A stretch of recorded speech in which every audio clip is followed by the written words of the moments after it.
Bismillahirrahmanirrahim. Assalamualaikum warahmatullahi wabarakatuh. Pada video kali ini saya akan membahas tentang penyajian data. Tapi sebelum saya masuk ke materi, izinkan saya memperkenalkan diri saya dulu, karena kalau tak kenal maka tak sayang. Jadi nama saya Ananda Martia dari Prodi Pendidikan Matematika Universitas Negeri Gorontalo. Baiklah, kita langsung masuk ke materinya. Di sini ada peta konsep penyajian data. Tapi sebelum kita masuk lagi ke penyajian data, kalian harus tahu kalau penyajian data dan pengolahan data itu berbeda. Kalau penyajian itu berarti kita memaparkan data-datanya agar mudah dipahami dan akan mudah dianalisis.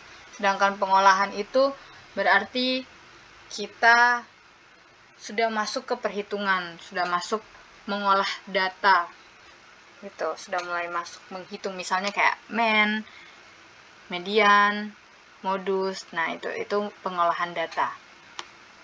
Di sini penyajian data itu ada 6. Yang pertama, penyajian data dalam bentuk diagram gambar. Yang kedua, penyajian data dalam bentuk daftar. Yang ketiga, penyajian data dalam bentuk tabel. Yang keempat, penyajian data dalam bentuk diagram garis. Yang kelima, penyajian data dalam bentuk diagram diagram batang. Terus yang terakhir itu penyajian data dalam bentuk diagram lingkaran. Yang pertama kita akan bahas penyajian data dalam bentuk diagram gambar. Nah, penyajian data dalam bentuk diagram gambar ini biasa juga dikenal dengan piktogram. Kalau penyajian data dalam bentuk diagram gambar itu berarti kita menyajikan data dalam bentuk gambar yang mana gambar tersebut itu akan mewakili nilai-nilai tertentu. Maksud dari nilai-nilai tertentu itu seperti ini. Jika SpongeBob ini mewakili untuk 2 orang dan Patrick mewakili untuk 3 orang gitu. Atau sederhananya kayak saya memberikan roti untuk 2 orang anak. Jadi satu roti itu mewakili untuk 2 orang anak gitu. Jadi setiap satu roti itu 2 anak, setiap satu roti 2 anak. Nah, itu gitu. Kita lihat nih, kalau SpongeBob ditambah Patrick itu hasilnya sama dengan berapa? Kan SpongeBob mewakili 2 orang, Patrick mewakili 3 orang. Berarti 2 ditambah 3 sama dengan 5. Kalau kasusnya si SpongeBob ini jadi setengah gimana? Nah, ini berarti SpongeBob ini kan mewakili 2 orang. Itu kita lihat kasus yang tadi ya, yang roti tadi. Kalau roti tadi itu untuk 2 orang, terus kalau dibagi 2, jadi setiap anak dapat satu roti. Berarti kalau si SpongeBob ini dibagi jadi 2, jadi 2 bagian, jadi ini mewakili 1, ini 1. Berarti kalau setengah ini, berarti SpongeBob yang setengah ini dia mewakili untuk 1 orang. Berarti kalau setengah SpongeBob ditambah dengan Patrick yang full, itu hasilnya sama dengan 1 tambah 4 sama dengan 1 tambah 3 sama dengan 4. Bisa ya? Kita lihat contoh soalnya biar lebih jelas ini. Nah, ini. Ryusei mendapat tugas untuk mendata teman-teman kelasnya yang menyukai rasa mie instan berdasarkan 3 merek berikut, yaitu Indomie, Sedap, dan Sarimi. Diketahui total jumlah siswa di kelasnya Ryusei ada sebanyak 25 orang, dengan siswa yang menyukai Indomie sebanyak 15 orang, Sedap 6 orang, dan Sarimi sebanyak 4 orang. Maka penyajian data dalam bentuk diagram gambar yang akan digambarkan oleh Ryusei ialah sebagai berikut. Jadi pertama kita buatkan dulu tabelnya. Jadi yang di kolom sebelah sini itu untuk jenis datanya, yang di sini untuk banyak datanya. Nah, kita lihat. Jika gambar orang yang sedang makan mie ini mewakili 5 orang, nah Indomie ini jadi berapa dong kalau di sini gambarnya? Kita lihat. Indomie kan sebanyak, kita highlight ya biar jelas. Indomie kan sebanyak 15 orang. Berarti kalau gambar ini mewakili 5 orang, itu sama dengan berapa gambar? 15 dibagi 5 kan 3. Nah, berarti 3 gambar. Karena 5 ditambah 5 sama dengan, ini kan 5. Ini 5. 5 ditambah 5 sama dengan 10, ditambah 5 sama dengan 15. Lanjut, sedap. Sedap ini kan dia sebanyak 6 orang. Kalau ini mewakili untuk 5 orang, berarti satunya gimana? Sama dengan kasus SpongeBob tadi. Jadi di sini kita belah jadi setengahnya di sini. Itu 1 gitu. Ini. Jadi hasilnya jadi seperti ini. Ini 5, ini 1. Ini per 5-nya gitu. Oke, sekarang Sarimi. Gimana nih kalau Sarimi? Kita lihat Sarimi berapa orang? Sarimi 4 orang. Karena ini 5, berarti yang jadi 4 itu kan sama dengan yang tadi. Ini kan 1 dipotongnya di sini. Jadi untuk menghilangkan satunya kita keluarkan yang di bagian sininya. Jadi hasilnya seperti ini. Bisa ya? Sekarang kita masuk ke penyajian data dalam bentuk daftar. Nah, kalau menyajikan data dalam bentuk daftar itu berarti kita menyusun setiap data atau nilai-nilai dalam bentuk baris atau kolom. Teman-teman tahu kan baris atau kolom itu seperti apa? Ini baris, ini kolom. Baris itu kan 1, 2, 3. Kolom 1, 2, 3 gitu.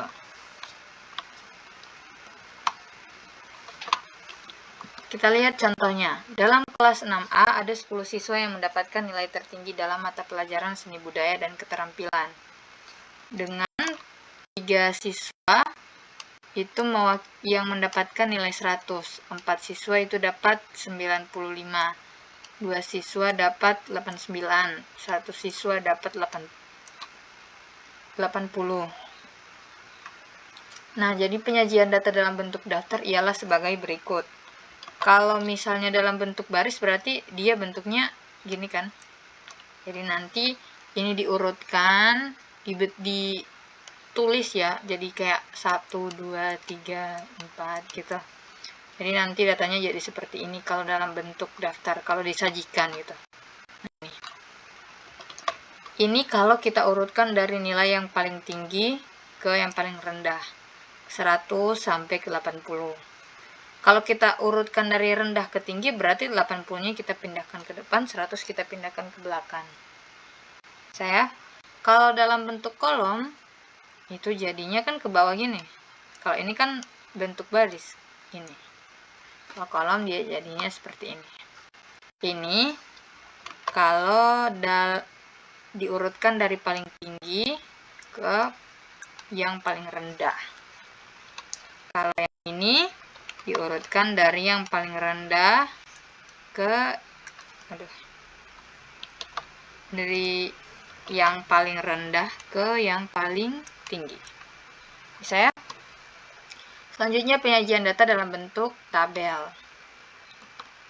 Nah, kalau dalam bentuk tabel berarti kita menyusun data-data itu ke dalam pembagian kolom. Teman-teman tahu kan tabel itu seperti apa? Tabel kan yang begini ya. Kan? Oke. Di sini ada langkah-langkah dalam membuat tabel. Yang pertama, buatlah 3 kolom masing-masing untuk nilai data, turus, dan banyak data. Biasanya banyak data itu dikenal dengan frekuensi. Yang kedua, tulislah nilai-nilai data pada kolom nilai data. Hitunglah setiap nilai data. Yang ketiga, hitunglah setiap nilai data dengan menggunakan turus. Teman-teman tahu turus kan? Turus itu yang kayak gini loh. 1, 2, 3, 4. Garis. 2, 3, 4. Itu biasa kalau lagi main SOS gitu, atau ada di pemilihan umum dalam penghitungan suara, ada yang begitu. Lanjut yang keempat, tulislah banyak turus pada setiap nilai data pada kolom banyak data. Jika sudah selesai, kolom turus dapat dihilangkan sehingga hanya ada kolom jenis data dan kolom frekuensi. Jadinya mungkin awalnya, bukan mungkin ya, tapi memang sesuai dengan langkah-langkah di sini. Awalnya itu di sini jenis data, terus di sini turus, di sini banyak data.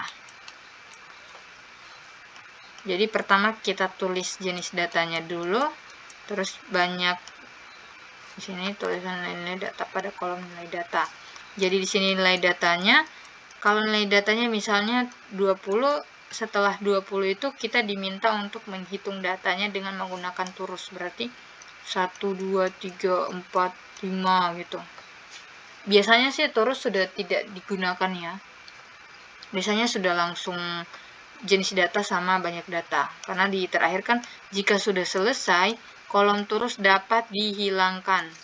Berarti agak ribet ya. Jadi langsung saja dibikin 2 tabel gitu. Ini kita lihat contohnya biar lebih jelas. Masu dimintai gurunya untuk mendata teman-teman sekelasnya yang datang ke sekolah menggunakan kendaraan. Nah, total teman sekelasnya Masu itu 35 orang. Setelah didata, Masu mendapat siswa yang berjalan kaki ke sekolah itu sebanyak 20 orang. Sepeda 10 orang, motor 5 orang, mobil 0. Jadi bentuk penyajian data dalam bentuk tabelnya itu ialah sebagai berikut. Nah, ini sama seperti yang saya jelaskan tadi. Jenis datanya, ini turus, ini banyaknya. Kita lihat ini jalan kaki kan tadi 20 orang. Berarti turusnya itu sebanyak 4. Karena kan turus itu dia ikat 5 gitu. 1, 2, 3, 4, 5. 1, 2, 3, 4, 5. Jadi biar gampangnya ya 20 dibagi 5 sama dengan 4, 10 dibagi 5 sama dengan 2, 5 dibagi 5 kan 1 gitu. Mobil 0. Jadi kalau sudah selesai dihitung pakai turus, nanti kolom turusnya ini bakal dihilangkan, akan dihilangkan ya. Terus itu akan jadi seperti ini. Selanjutnya penyajian data dalam bentuk diagram garis. Nah, ini. Penyajian data dalam bentuk diagram garis itu biasanya seperti ini loh. Teman-teman pernah lihat ada gambar yang seperti ini. Nah, ini itu namanya diagram garis. Nah, diagram garis itu biasanya dia ada titik-titik yang akan mengarah ke nilai-nilai tertentu, lalu titik-titik tersebut akan dihubungkan. Jadi seperti ini. Pernah lihat ya, teman-teman? Nah, fungsi dari diagram garis ini itu bisa melihat data dalam kurun waktu tertentu. Biasanya kalau orang yang punya usaha gitu, mereka bisa melihat perkembangan atau penjualan usaha mereka itu meningkat atau menurun hanya dengan berdasarkan diagram garis. Kalau begini kan berarti oh setiap tahun meningkat. Kalau dia begini dari tahun ke tahun malah menurun gitu. Bisa ya? Nah, kita lihat contohnya biar lebih jelas. Masih pakai persoalan yang di materi diagram menyajikan data dalam bentuk tabel ini. Masuk dan apa ya, kendaraannya, data kendaraannya. Kita lihat. Nah, kan yang berjalan kaki ke sekolah sebanyak 20, sepeda 10, motor 5, mobil 0. Kalau dibentuk dalam bentuk diagram garis gimana, teman-teman? Nanti bentuknya jadi seperti ini. Nah, ini lihat nih. Jalan kaki kan 20. Jadi dia titiknya mengarah ke sini, 20. Sepeda itu mengarah ke 10. Motor ini. Mobil di sini karena 0. Terus nanti disambungkan. Nah, ini namanya diagram garis. Nah, di diagram garis yang di bagian bawahnya ini jalan kaki, sepeda, motor, ini itu dinamakan dengan jenis data. Kalau yang ini itu namanya banyak data.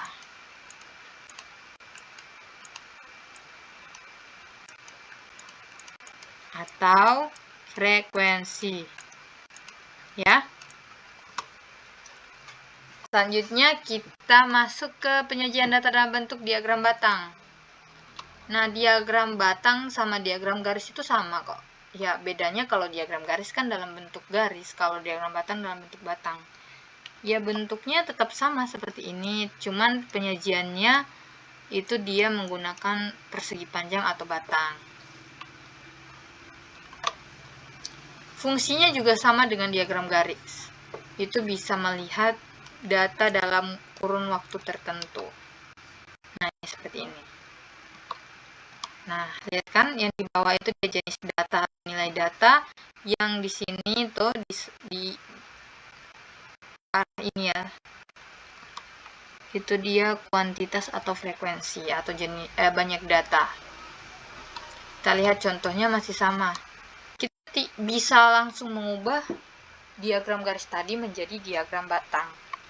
Kan tadi diagram garisnya gini lah. Ini di sini titiknya. Ini. Terus nanti gini. Kan? Nah, bisa ya. Sekarang kita masuk ke penyajian data dalam bentuk diagram lingkaran. Teman-teman tahu kan diagram lingkaran itu apa? Ya, diagram lingkaran sudah pasti bentuknya lingkaran. Seperti ini. Ini diagram lingkaran. Nah, diagram lingkaran juga sering dikenal dengan diagram pie. Kenapa? Karena bentuknya seperti pie.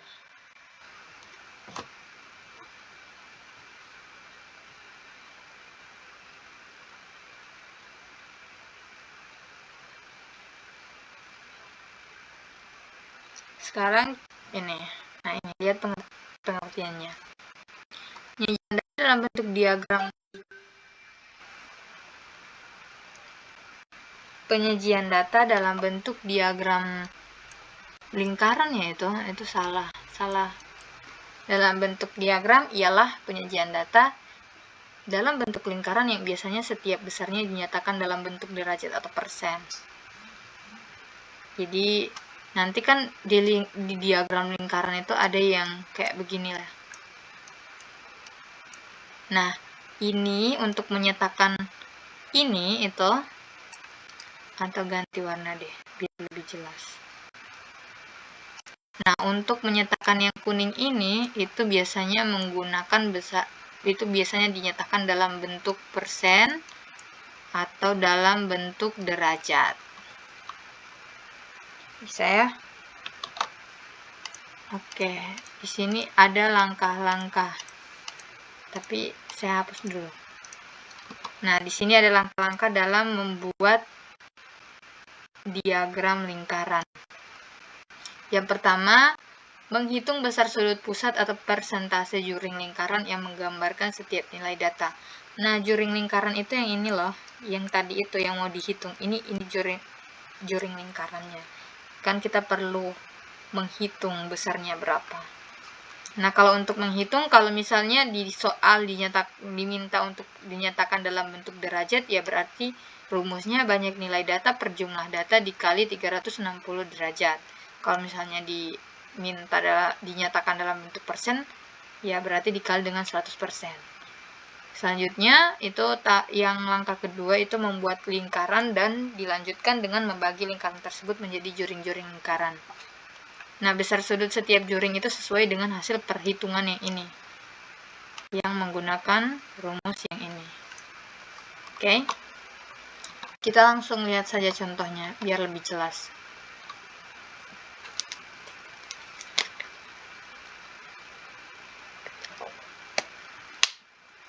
Nah, di sini ada data hasil penyuka mie instan di kelasnya Ryusei. Ini Indomie 15, sedap 6, sarimi 4. Diagram lingkarannya bagaimana? Jadi, kalau misalnya diminta dinyatakan dalam bentuk derajat, ya berarti perhitungannya seperti ini. Pakai rumus yang tadi. Tadi rumusnya apa? Banyaknya data, coba dilihat. Ya, banyak nilai data. Banyak nilai datanya, frekuensinya yaitu. Banyak nilai data, frekuensi dibagi dengan total jumlah datanya ini, yang ini. Jadi ini dibagi dengan total penjumlahan yang ini. Oke. Indomie kan banyaknya 15. Banyak datanya itu kan 6 tambah 4 10. 10 tambah 15 sama dengan 25. Jadi 15 dibagi 25 sama dengan 360. Nah, 15 dibagi 25 itu hasilnya sama dengan 0,6. Terus dikalikan 360 itu sama dengan 216 derajat. Sama halnya dengan kita mencari besar sudut pusat juring sedap sama sarimi. Kalau misalnya diminta untuk dinyatakan dalam bentuk persentase, ya berarti ini dikalikan dengan 100%. Tapi teman-teman, kalau misalnya mau dikalikan itu jangan dibagi 100 lagi. 100% itu kan 100 per 100, ya kan?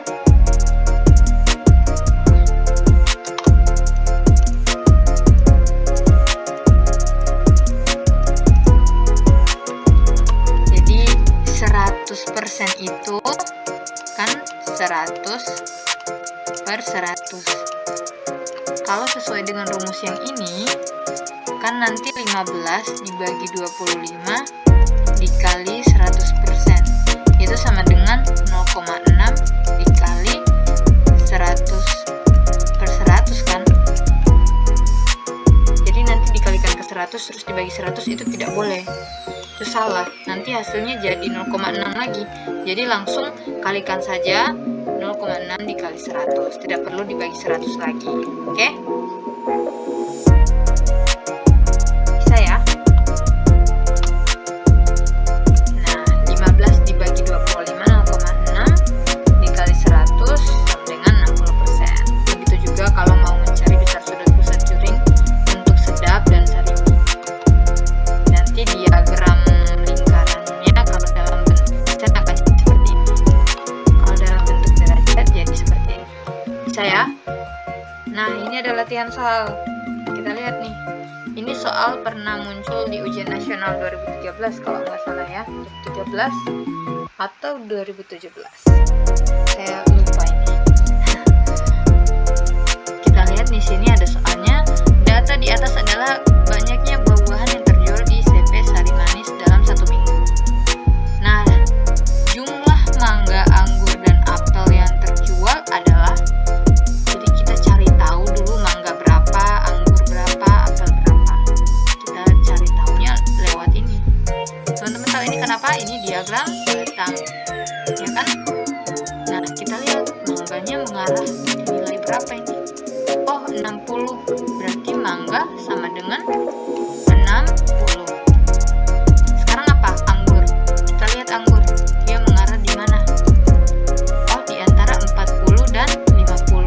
Kalau di antara gitu berarti 45.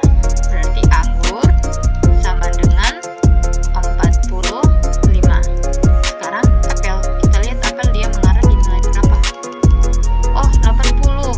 Berarti apel sama dengan 80. Karena di soalnya jumlah, berarti kita harus menjumlahkan mangga, anggur, dan apel.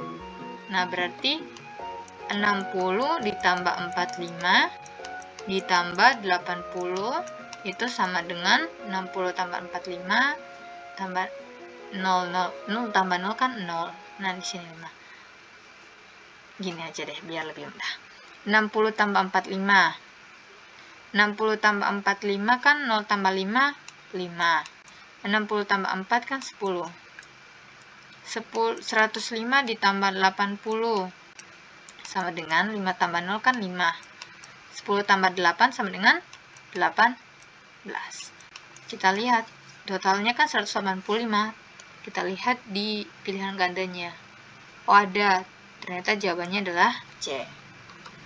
Kita lihat latihan soal selanjutnya. Ini ada, teman-teman tahu ini kan apa? Ini diagram penyajian data dalam bentuk tabel. Nah, di sini ada data telur pada peternakan ayam dalam waktu 4 hari. Nah, hari Senin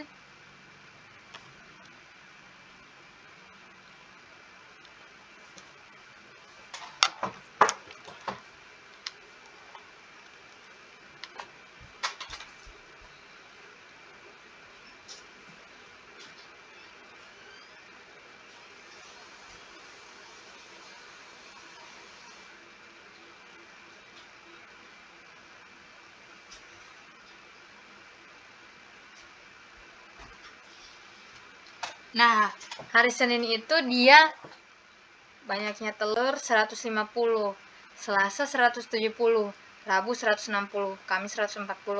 Diagram batang yang mewakili data tersebut adalah, di sini ada pilihan gandanya, berarti kita harus mengeceknya satu persatu. Nah, kita lihat yang di A. Senin 150, kita lihat diagram batangnya. Ini mengarah kemana? Oh, 150, benar. Kita cek lagi yang hari Selasa. Selasa 170, kita lihat dia mengarah kemana? 140, berarti A bukan jawabannya. Sekarang kita lihat B. B Senin kan 150, kita lihat dia mengarah kemana? Oh, 140, berarti B bukan jawabannya. Sekarang C. C ini dia mengarah ke, yang Seninnya mengarah ke 140. Sedangkan di sini kan 150, berarti C bukan jawabannya. Berarti jawaban yang benar adalah D.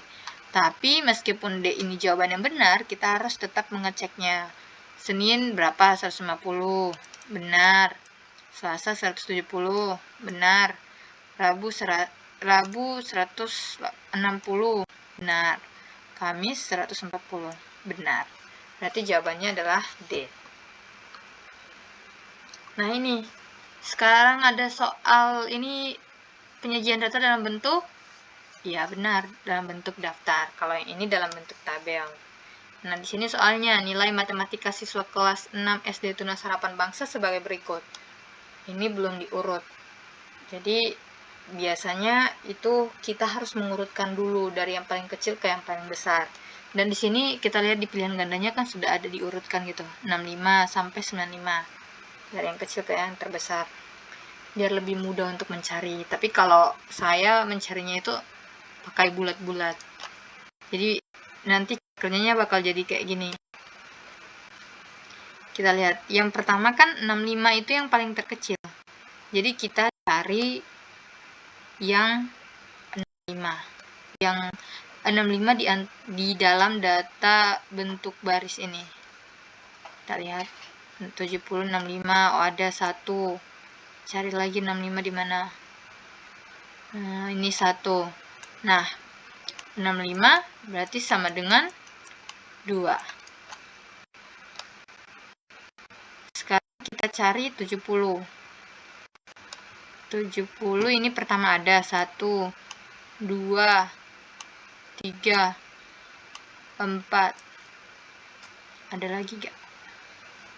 Oh, ada. Berarti 70 itu sama dengan 4. Sekarang 75. Kita cari 75. Mana nih 75? Oh, ini 1, 2, 3, 4, 5, 6. Nah, 75 itu sama dengan 6.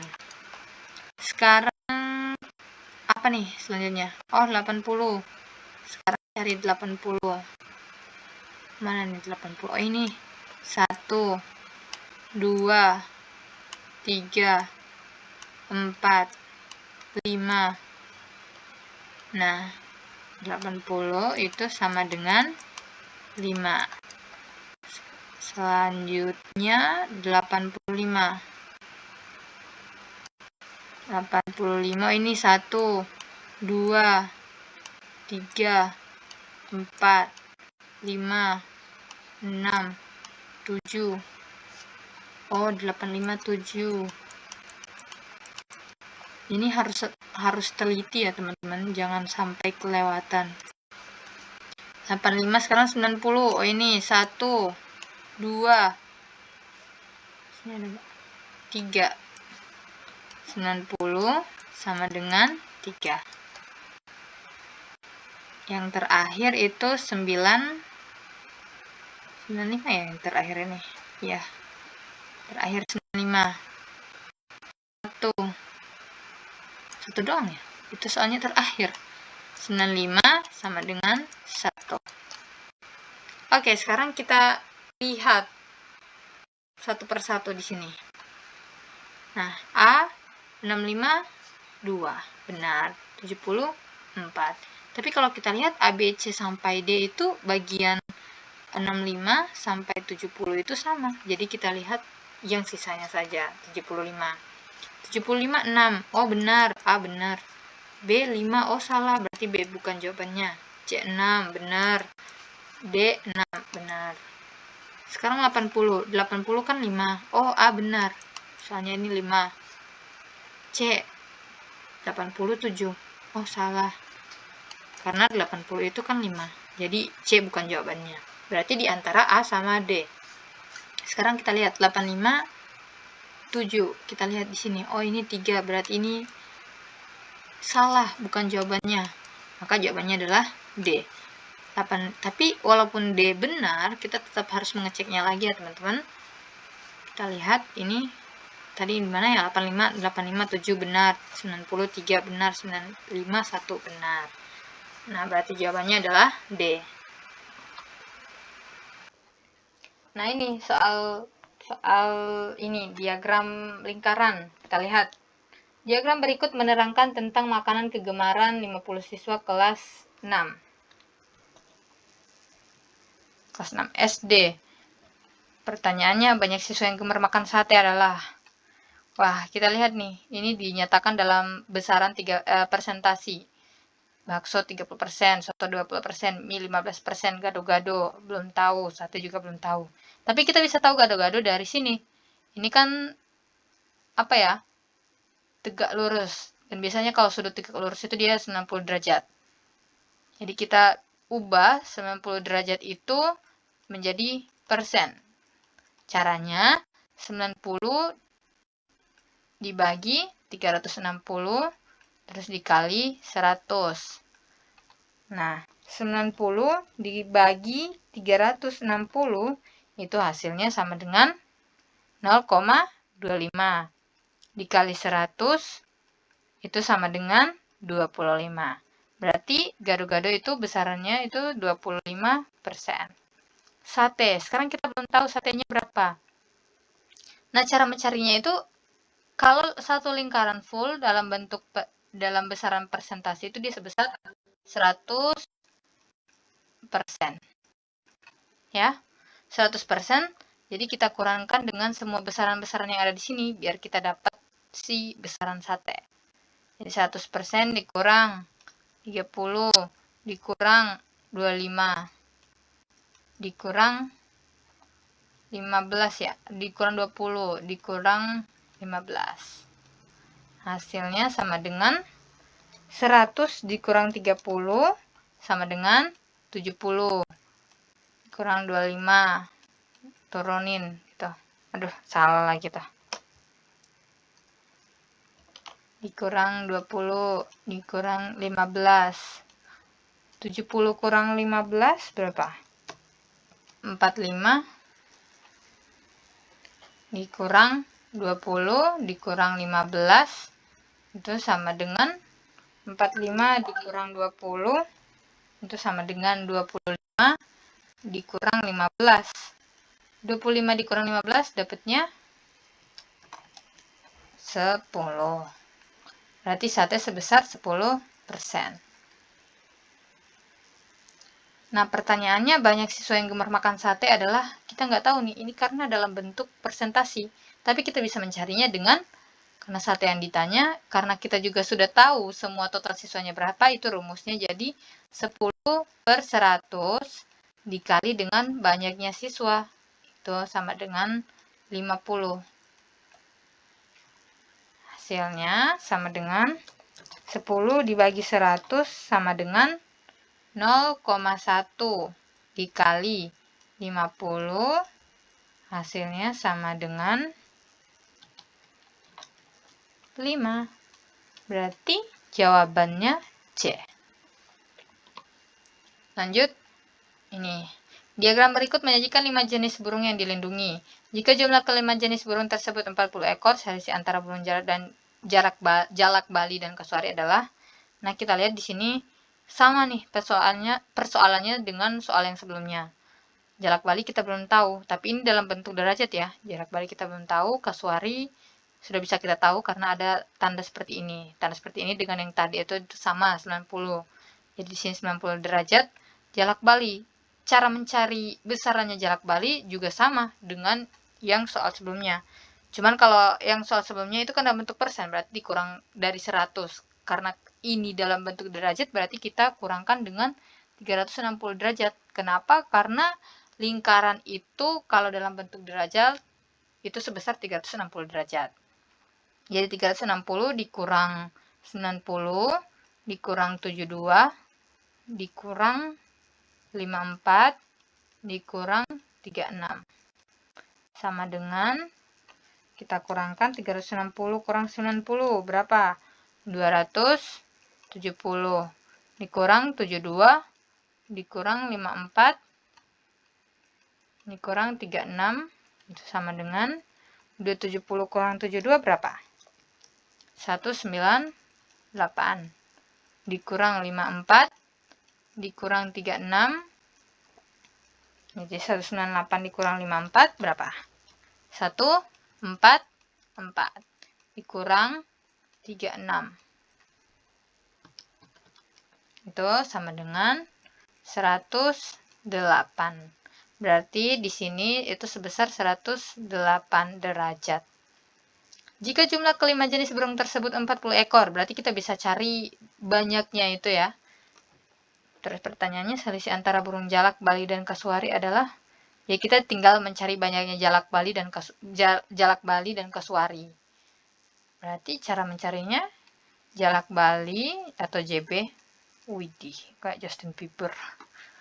JB itu sama dengan 108, bukan di per 100, tapi di per 360. Karena itu dalam bentuk derajat. Terus kita kalikan dengan banyaknya jenis burung, yaitu 40. Hasilnya itu sama dengan 108 dibagi 360 sama dengan 0,3 dikali 40 itu sama dengan 12. Berarti jalak bali itu banyaknya 12. Sekarang kasuari. Di sini aja. Kasuari itu sama dengan berapa? 90 per 100. Per 360 ya. Lupa tadi ini kalau dalam bentuk derajat. Per 360 derajat dikali berapa nih? 40 karena banyak ya, banyaknya jenis burung. 90 dibagi 360 hasilnya itu 0,25 ada koma ya. Dikali 40. Kelihatan nggak sih itu? Atau di sini aja.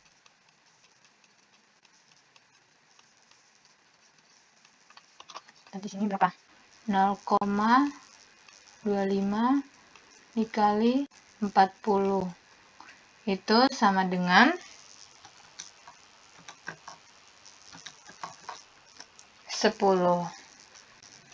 Berarti kasuari itu banyaknya 10 karena soalnya selisih antara burung jalak bali dan kasuari itu berapa? Berarti 2 JB dikurang K sama dengan 12 dikurang 10. Hasilnya sama dengan 2. Berarti jawabannya adalah A. Nah ini ada bonus latihan nih. Ini soal yang sulit. Tergolong sulit karena ini sudah masuk soal jenis HOTS. High Order Thinking Skill. Ini keluar di tahun 2018. Ini soal UN tahun 2018.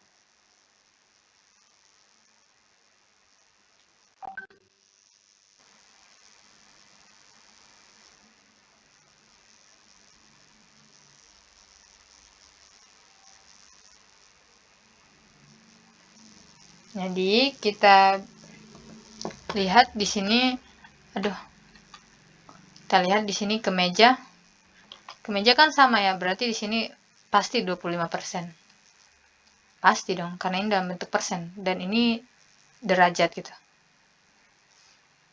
Yang pertama-tama kita misalkan aja dulu biar lebih mudah. Ini celana pendek X, jaket Y, kaos Z, kemeja Q, jumlah pakaiannya atau total semua yang diproduksi itu sebanyak N. Tapi sebelum kita misalkan harusnya baca soal dulu ya. Nah, di sini kita lihat soalnya. Diagram tersebut menggambarkan jenis pakaian yang diproduksi suatu konvensi. Banyak jaket 18 buah lebih banyak dari celana pendek. Celana pendek. Selisih banyak kaos dengan kemeja adalah, jadi pertama kita misalkan dulu celana X, jaket Y, kaos Z, kemeja Q, jumlah semua pakaiannya itu sebanyak N. Terus kita akan mencari banyaknya besaran di sini dari kaos dan jaket. Kalau kemeja kan 25%. Nah ini. Pertama kan kita tahu kalau jaket itu 18 buah lebih banyak dari celana pendek. Berarti Y, jaket sama dengan 18 ditambah X atau ditambah celana pendek. Ya. Terus kita kalau mencari Y, besarannya Y, itu dia caranya, kita lihat nih. Kalau satu lingkaran itu 100%, berarti setengahnya ini dia sebesar 50%. Jadi kita kurangkan saja 50% dengan 25 dengan 10. Hasilnya sama dengan 15%. Berarti jaket sebesar 15. Itu kelihatan nggak? Atau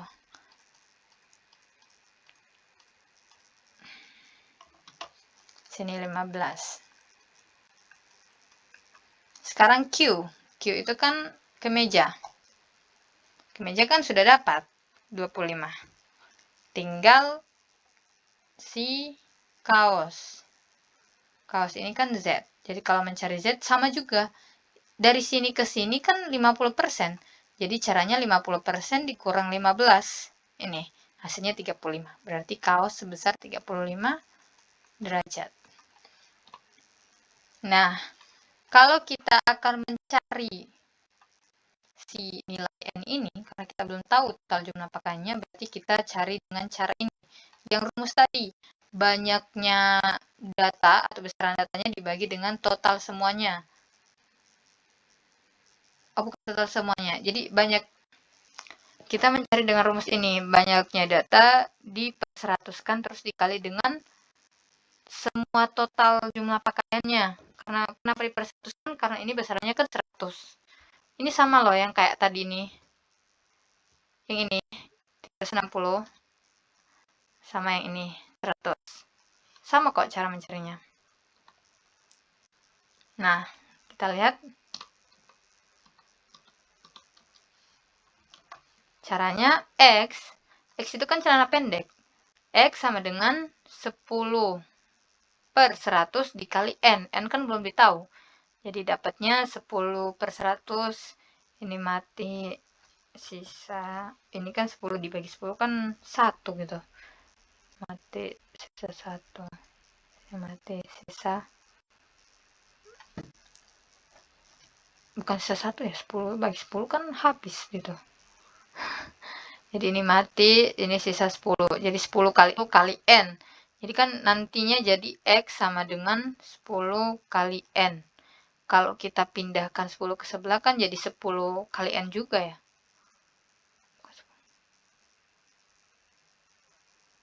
Jadi sisanya jadi 10X sama dengan N. Ini jadi persamaan 1. Bisa ya? Bisa dipahami ya?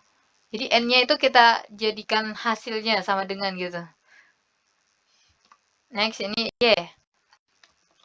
Y 15 per 100. Karena Y kan derajatnya 15 jaket. 15 per 100 kali N. Y itu diketahui kan 18 tambah X. Jadi Y diganti dengan 18 tambah X sama dengan ini kan kita bagi 5 sisa 3. Bagi 5 sisa 20. Berarti ini kalau dikalikan itu 3N per 20. Nah ini, jadi 18. Y sama dengan 3 per 20 kali N sama dengan 18 tambah X sama dengan 3N per 20. Terus ini si 20 kita pindahkan ke sebelah sini. Jadi nantinya jadi seperti ini. Kan 18 tambah X sama dengan 3N per 20. Kalau 20 dipindahkan di sebelah kan 18 tambah X itu kan satu elemen itu. Itu kan Y. Dikali 20 sama dengan 3N. Ya, sama dengan 3N karena itu sudah dipindahkan ke sebelah ya 20-nya.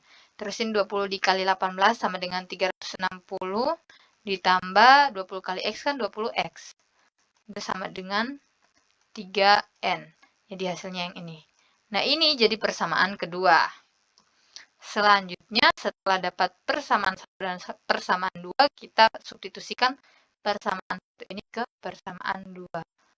Ini persamaan 1 itu sama aja dengan N sama dengan 10X. Sama juga dengan 10X sama dengan N gitu. Paham kan maksudnya gimana?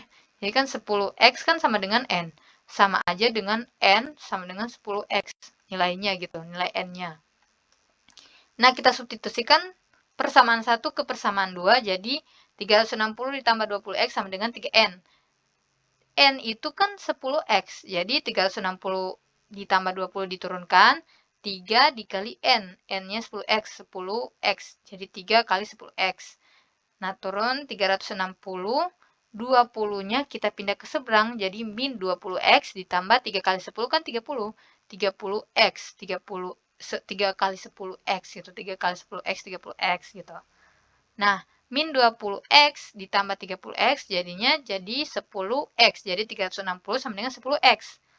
Nah, untuk mencari nilai X berarti 10 kita pindahkan di seberang, jadi 360 dibagi 10 itu sama dengan X. Hasilnya sama dengan,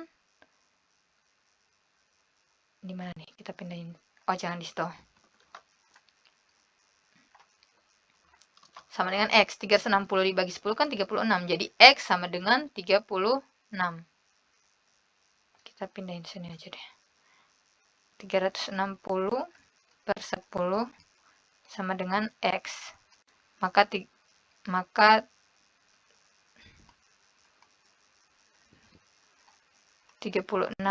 sama dengan X. Atau X sama dengan 36.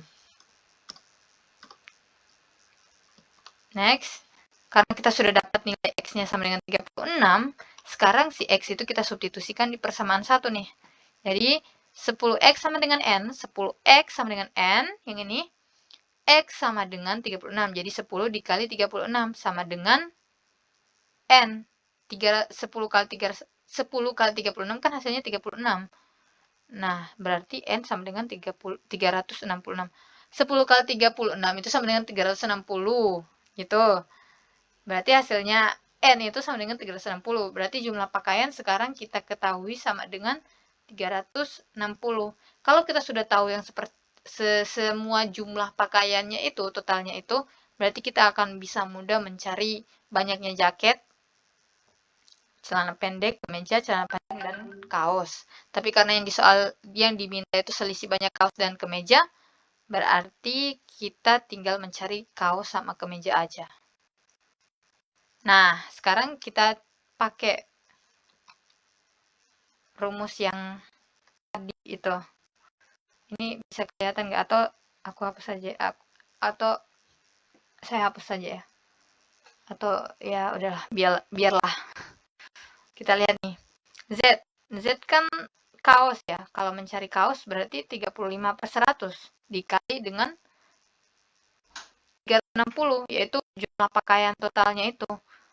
Jadi 35 per 100 dikali 360 itu sama dengan 35 dibagi 100 sama dengan 0,35 dikali 360 itu sama dengan 126 buah. Begitu juga dengan kemeja 25% ya. Ini kemeja 25 di per 100 kan itu ya, dikali 360, 25 dibagi 100 itu sama dengan 0,25 dikali 360 sama dengan 90 buah. Kalau sudah dapat begini, berarti kita tinggal mengurangkan Z dengan Q. Jadi, Z kurang Q sama dengan 126 dikurang 90. 126 dikurang 90 itu hasilnya sama dengan 36. Wah, itu salah ketik ya. Itu 36. Ya. 36 buah. Berarti jawabannya adalah A. Oke, selesai sampai di sini video tentang penyajian data. Semoga bisa bermanfaat dan semoga teman-teman bisa mengerti penjelasan dari saya. Jika teman-teman punya pertanyaan, bisa langsung kirim email ke saya di hello.marsiak@gmail.com atau bisa langsung ke nandayo@lj.com. Terima kasih. Sekian dari saya. Wassalamualaikum warahmatullahi wabarakatuh. Sampai jumpa di video selanjutnya.